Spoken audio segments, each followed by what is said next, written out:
What's going on, fam? Welcome back to another video from thenakedgardeners.com. So today's been a wonderful day. This morning was chilly and a little bit windy. Got to spend some time with the sheep. Now it's a little bit warming up today. It's supposed to be in around the mid 70s. We're going to be doing some stuff out into the garden. The Mrs. Naked Gardener, she went out to hang out with some friends, believe it or not, with the East Texas Co-op Facebook group. They're having a girls' night out.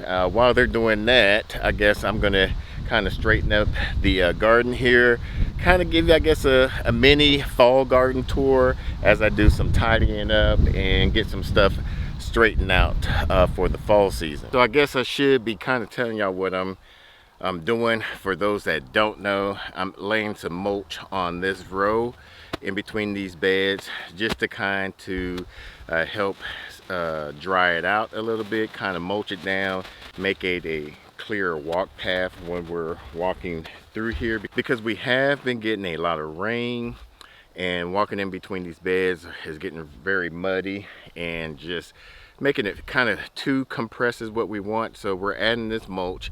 When this mulch breaks down, it's going to turn to great soil where the deep roots of our beds will be able to go down underneath and grab some of that nutrients and whatnot. So what I'm going to do is use this broad fork for the mulch walkway path in between these beds. Next on the agenda is kind of straighten out this asparagus bed. This asparagus bed has gone wild.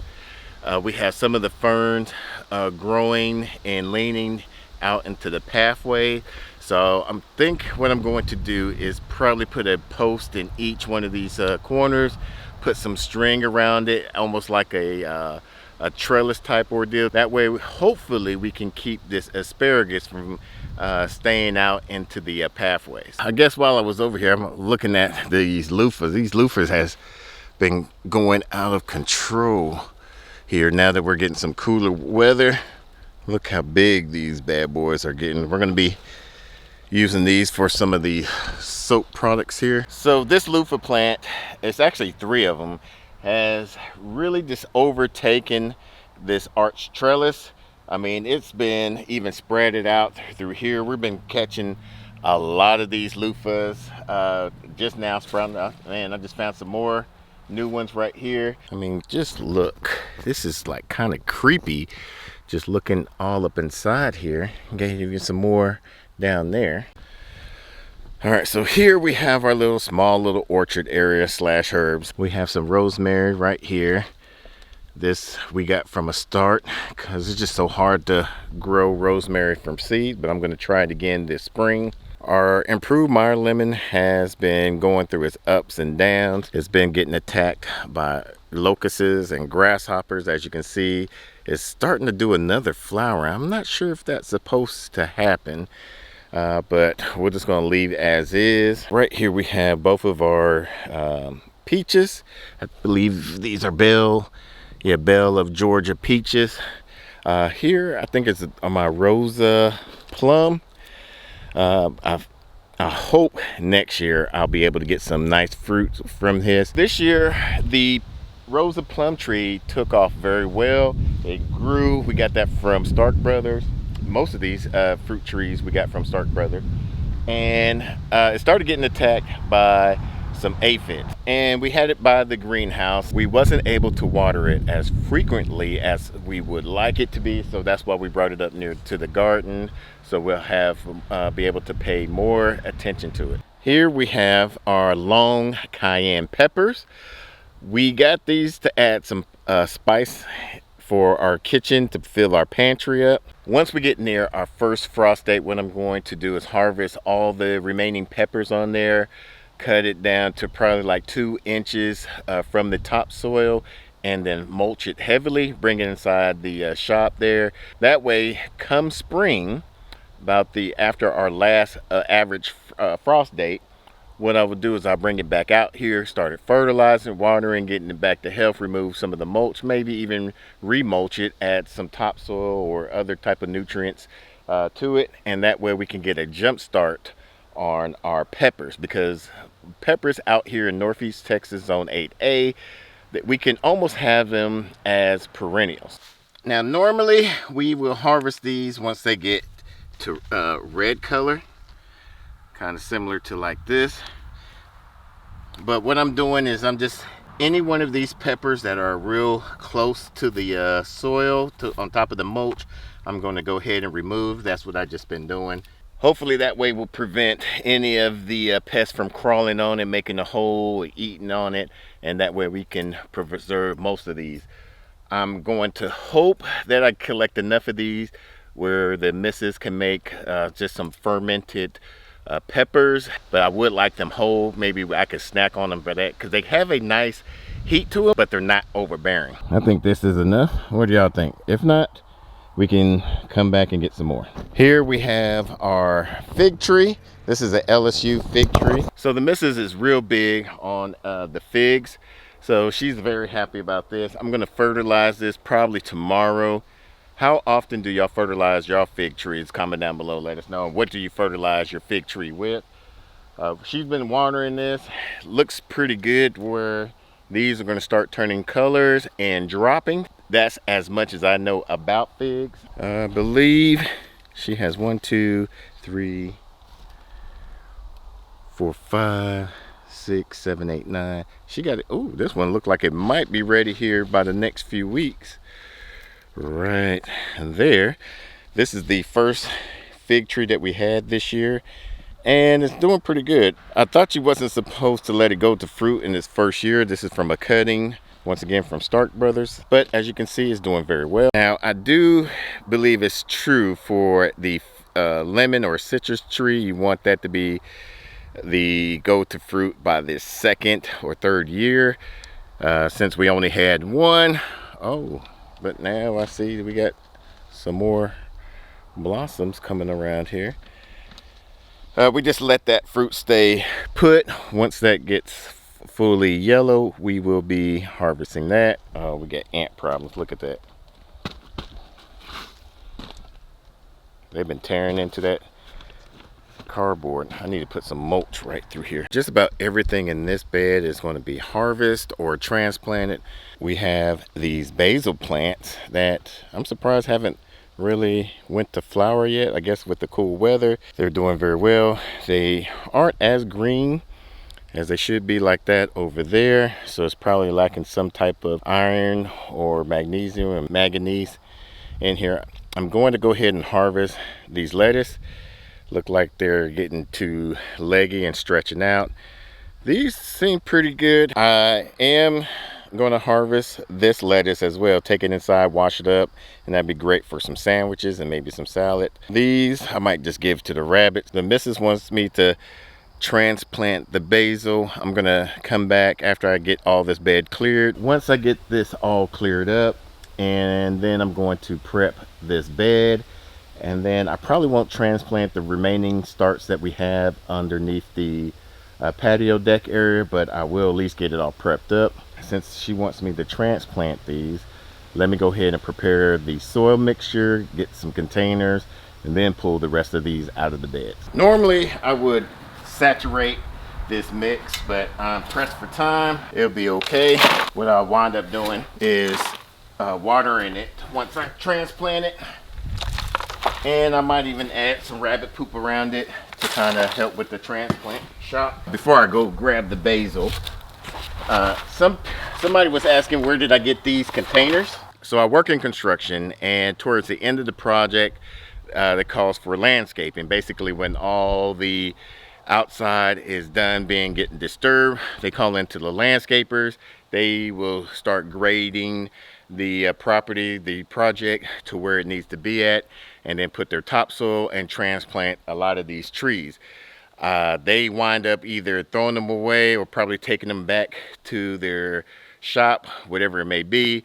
I saw that they were going to throw away these containers. I grabbed them from them, brought them home. This is from a project a while back, and been using them ever since. If you're driving around and you see a project, kind of find out, ask them how long the project is going, who's the project manager, and when do they plan on doing the landscaping. Then that way you could set your phone calendar alert to around that time frame, drive around there every now and then. Once you see them doing some landscape, like, hey, what are y'all gonna do with those containers? Can I grab them from them? Most likely you could grab anywhere from a 1 gallon up to a 25 gallon. I'm not sure what size they transplant the trees in. I think it might be a 25 gallon or 40 gallon, whoever knows. But we even got some landscape fabric, some shade cloth fabric from them. So check them out. I'm not sure if I'm gonna transplant these chives. I might wind up doing that. What I'm doing to pull this up is basically I'm taking a trowel and just, as you can see, just going around the root base of it.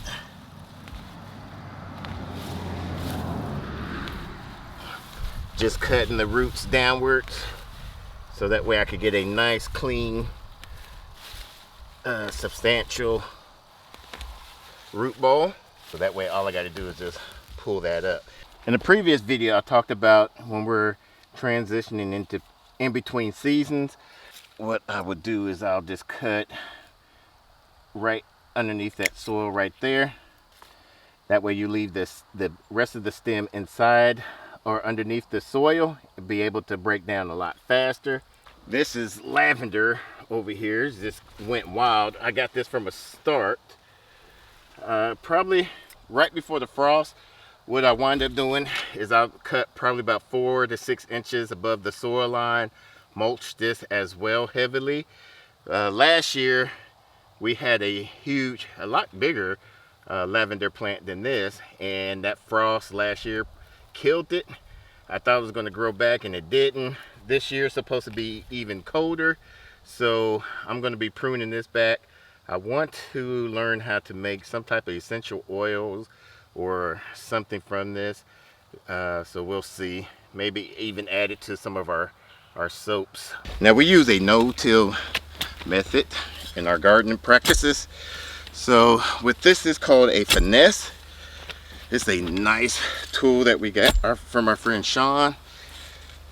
And what this does is allows the air to penetrate, water to penetrate. What I was thinking when I was aerating these beds was, why not add some rabbit poop to add some more nitrogen to this garden bed. And then on top of that, since we got a lot of these voids from pulling up the basil, use the remaining of that potting mix onto this bed and then transplant. All right, so that's going to be the end of day 1. We're wrapped up this bed. I'm going to go ahead and do the sprinkler tonight for about 30-45 minutes just into this area. So even though the walking area is saturated, I want this bed to be nice and saturated for us to plant tomorrow. So it's day 2 and it's windy as I don't know what. So Mrs. Nicka Gardener had a good time last night with the girls. This morning we went to go load up the truck with some mulch from the orange store. We're gonna lay that in between the beds, get a nice weed barrier down, then put the mulch on top. Mrs. Nicka Gardener has to take the dead cucumber vine down. It's pretty much spent, so we're going to have that done and then kind of restructure it all because it was so much weight on that trellis. It just knocked some of it down. So we're just gonna add some more zip ties and get it ready for next year. Mrs. Nicka Gardener was talking about she wants to add another trellis for... I need 2 of these trellises, at least 2 rows to keep up with the demand of pickles, especially since somebody likes to eat them a lot. The missus about to bring some cardboard to lay out in between this cucumber trellis. Then we're gonna put some mulch around there to kind of suppress the grass and weeds from coming up.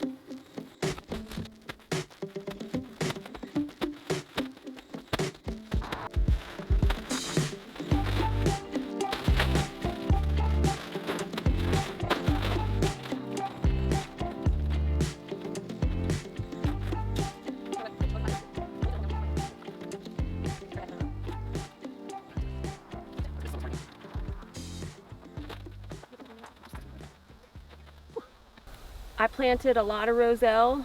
I haven't had time to do much harvesting. I did go through here and I was harvesting quite a few. I'm starting to put them in freezer bags so that when I get the time to process them, they're going to be available. But I was checking through here. There's a lot of these that haven't even bloomed yet, so I've been kind of selectively harvesting some of them. So I am going to have a lot of roselle recipes coming up. I talked to my friend Nicole at Hidden Oaks Homestead. She has a lot of experience with roselle, and the advice she gave me is to apply the roselle calyx in a lot of recipes that call for fruit berries. So that's part of what I've been researching this past week. I'm trying to find stuff that is unique. I want to blend it in a spicy jalapeno mix as well for a jelly. So that is something I'm working on this season. I did this much so that I could do test batches to find my perfect recipes. Like any that have this, it's not done. I'm waiting for that to fall out. The ones when you look at them and you can see like that's ready. Like this is something I could harvest, but it'll stay good on here for a while. And these leaves right here actually taste really good. It's like a sweet tart. It's really tasty. And the rabbits and sheep love how these taste. Tell us a little bit about this plant here. This calabaza has surpassed any expectation I've had. It's actually been the delightful surprise this past season. It tastes way sweeter than a butternut. Like to me, it tastes way better than butternut squash. So I'm taking my time each one that I'm harvesting. And the last one I harvested was 18 pounds. I filled 3-gallon bags. With that, I've done some soup starters that are shelf stable, that are sitting there ready for me to make a soup whenever. And I'm going to be harvesting these and doing similar stuff with it, but I'm also going to be saving seeds, and we're going to add those seeds to our shop. I was just at a gathering with some fellow gardeners that were not familiar with this, and I did share some of my seeds with them so that they can get familiar with it. All of them were impressed with how resistant these are. We have had no squash bug issues. Every other squash has died off. This is the only thing that is thriving, and my understanding is that it's going to be like this until we have a hard freeze. What would you consider the taste similar like, resemble like? Well, it's just a very rich and creamy, sweet butternut squash. To me, it just has it's much richer. And what did you think as far as how it tasted? So I felt that this calabaza squash was a lot sweeter than the butternut squash. I thought the missus had added some honey or some type of sugar to it. She said it was just all from its natural juices and flavors from it. So the meat of it is very, very sweet. We got a lot done today. So we're pretty much wrapped up. We still got to get some more mulch to put in between the rest of the walk path. He didn't get the extra 10 bags I told him he should have got. Even if with the 10 bags, it wouldn't have been still enough to do all of these. Normally the orange box store will do, like if you do a bulk buy, that you get a discount. They didn't have that, so I was like, forget it. If I can't get a discount for getting a bulk buy, I might as well just get what I need just to get in between the beds.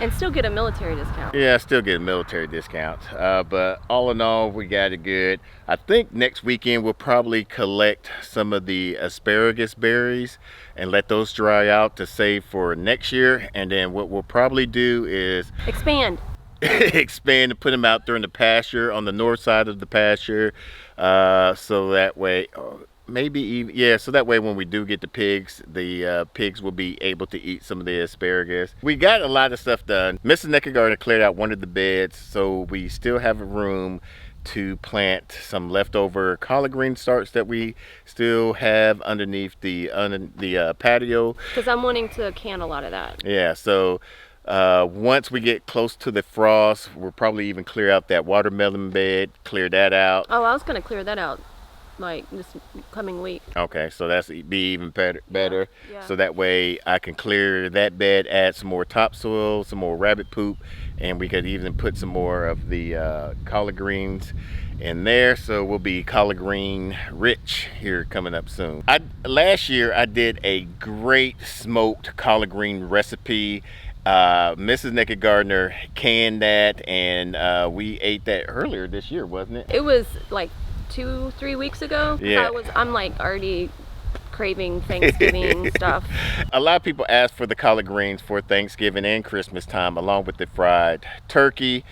We did a video about the collard greens. If you want to see that, we'll put it off to the screen and also in the description down below. Until the next video, let's grow together.